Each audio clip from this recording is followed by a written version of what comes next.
تو اب تو ہمیں OIC جس کی بیچارے کی کوئی حیثیت ہی نہیں ہے اس سے ایک پریس ریلیز اور ریزولوشن لینے کے لیے باقاعدہ منتیں کرنی پڑتی ہیں جا کے، اور وہ جو ہے وہ انڈیا کے وزیر خارجہ کو بلا کے اس سے سیشن پرزائڈ کرواتے ہیں۔ Hi guys, welcome to my YouTube channel News Views infotainment.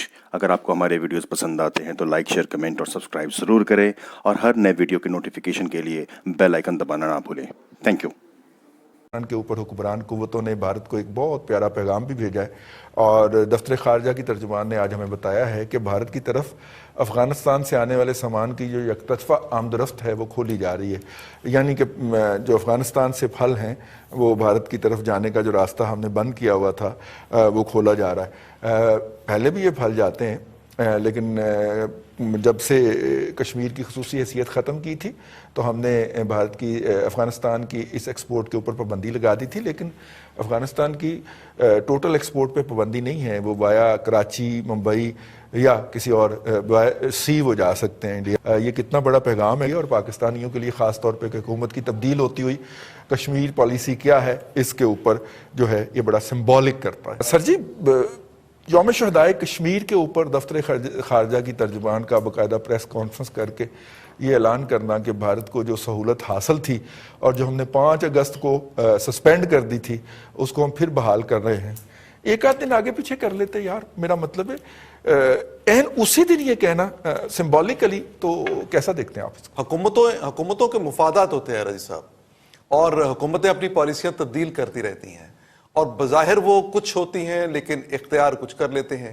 اسی طرح جو کچھ حکومت اپنے اہلکاروں کو، اپنے عہدیداروں کو جو احکامات دے گی ویسے ہی، اور یہ میرے خیال میں بڑی مایوسی، شرمندگی کی بات ہے کہ اگر آج کے دن یہ نہ جاری کیا جاتا آرڈر اور یہ سہولت جو ہے یہ بحال نہ کی جاتی تو اس سے واقعی کوئی فرق نہیں پڑنا تھا۔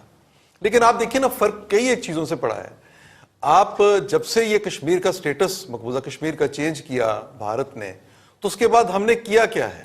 ہم تقریریں کر رہے ہیں، ہم ان سے مذاق کر رہے ہیں، ہم کہتے ہیں کہ ہم انٹرنیشنل فورم پہ جا کے بات کریں گے کشمیری عوام کے لیے، لیکن ہم اپنے ملک میں پھنسے پڑے ہیں، اور ایک خط لکھ رہے ہیں ہم، خط اچھی انگریزی کے اندر۔ اب یہ مجھے اس خارجہ پالیسی کی یہ نہیں، آج کے دور میں یہ پھر خط بھی چھوڑیں، ٹیکسٹ کر دیا کریں، میسج کر دیا کریں کہ ایک ہم نے بیان جاری کر دیا ہے، اتنا ہی کافی ہے نا جی پھر باقی ملکوں کے وزرائے خارجہ کے لیے۔ اور پھر اسی وجہ سے آپ پاکستان کی خارجہ پالیسی کا حشر بھی دیکھ لیں، اسلامی ممالک کی تنظیم کے پاس جا کے آپ کو بڑی مشکل سے کشمیر پر اپنی کوئی بات منوانا پڑتی ہے، وہ بھی آپ کو کوئی مان جائے اس میں۔ وہ جو دوست آپ کے جو پچھلے 70 سال سے آپ کے ساتھ تھے ان کی منت آپ کرتے ہیں، اس کے بعد جا کے وہ مانتے ہیں۔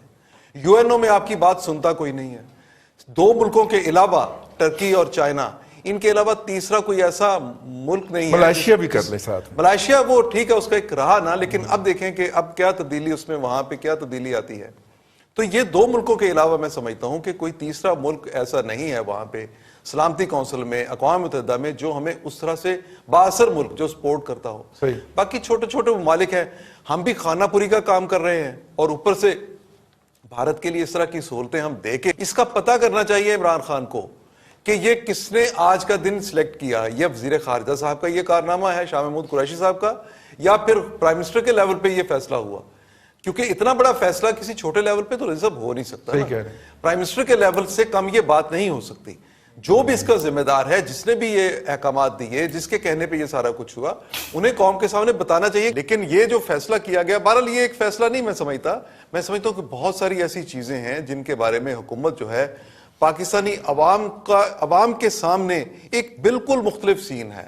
اس سے ہٹ کے کیا ہو رہا ہے، یہ جب کوئی وقت آئے گا، وقت گزر جائے گا، تو اس کے بعد پتہ چلے گا کہ ہم نے مطلب اپنی پالیسی میں کب تبدیلی یہ لے کے آئے تھے۔ چوہدری ظہیر صاحب، جو ہے جب افغانستان کے اندر ہو رہی تھی رشین انٹرفیرنس تھی، تو اس دور کے اندر مجھے یاد ہے کہ صرف 6 ووٹ پاکستان کے مخالف پڑا کرتے تھے جب پاکستان جو ہے اس اگریشن کے خلاف ریزولوشن لے کے جاتا تھا، اور حالانکہ وہاں پہ اس وقت دنیا کے اندر باقاعدہ 2 بلاکس ایگزسٹ کرتے تھے، اور باقی ساری پاکستان کی حمایت کے اندر جو تھے وہ ووٹ ڈالا کرتے تھے۔ میں UNO کی بات کر رہا ہوں، اور اس وقت جو ہمارے پاس فورن آفس تھا، اور اب UNO تو چھوڑیں، اب جیسے کہ بھائی نے ہماری رہنمائی کی، تو اب تو ہمیں OIC جس کی بیچارے کی کوئی حیثیت ہی نہیں ہے، اس سے ایک پریس ریلیز اور ریزولوشن لینے کے لیے باقاعدہ منتیں کرنی پڑتی ہیں جا کے، اور وہ جو ہے وہ انڈیا کے وزیر خارجہ کو بلا کے اس سے سیشن پرزائڈ کرواتے ہیں. تو آئی مین ڈکلائن تو آیا ہے نا سر فارن پالیسی کے اندر؟ تھینک یو رضوان. بالکل آیا ہے جناب. یہ جو ہماری ڈپلومیسی ہے، فارن ڈپلومیسی، آج تک دو ہی تو ہیں مین ایشو ہمارے، ایک افغان ایشو اور ایک کشمیر ایشو. فارن پالیسی کے تھرو بڑی کوشش کی کہ ہندوستان کو راضی کر لیں، لیکن ہم نہیں کر پائے. جس وقت کا آپ حوالہ دے رہے ہیں، اس وقت پاکستان بہت اسٹرانگ پوزیشن میں تھا. پاکستان اس وقت امریکہ کا الائی تھا، اور پاکستان کو فنڈنگز بہت زیادہ آ رہی تھی، اور اس وقت پاکستان کی سنوائی ہوتی تھی. آپ یہ دیکھیں جب جنرل مشرف کا وہ جو فارمولا ناکام ہوا، اور اس کے بعد جو 10 سال کا پیریڈ آیا، اس کے اندر ایک مورلی، ایک جنرلی ہم سپورٹ کرتے رہے. پھر بعد میں اچانک جب یہ موجودہ حکومت آئی، تو اس وقت اس کو لانے کا کیا مسئلہ تھا؟ اس کو یہی تھا کہ کسی نہ کسی طریقے سے ہم کوئی کانفیڈنس بلڈنگ میسر کر کے دوبارہ جو کشمیر کا جو معاملہ ہے اس کو ریزالو کرنے کی طرف بڑھے. اور اسی کو اگر آپ مد نظر رکھیں تو آپ نے دیکھا ہوگا یہ کرتارپور اور عمران خان صاحب کا جو مودی کے ساتھ بات چیت کرنا، اور ون سائیڈڈ ہم نے بڑی کوشش کی کہ ہندوستان ہمارے ٹرمز پہ آ جائے، اور اچانک ہمیں یہ نہ پتا ہونا جو یہ ایبروگیشن آف آرٹیکل جو ہوا ہے 370 and 35 پہ، یہ ایک بہت بڑا فیلئر تھا ہماری فورن پالیسی میں، جس کو ہم ٹائملی ریئیکٹ نہ کر سکے.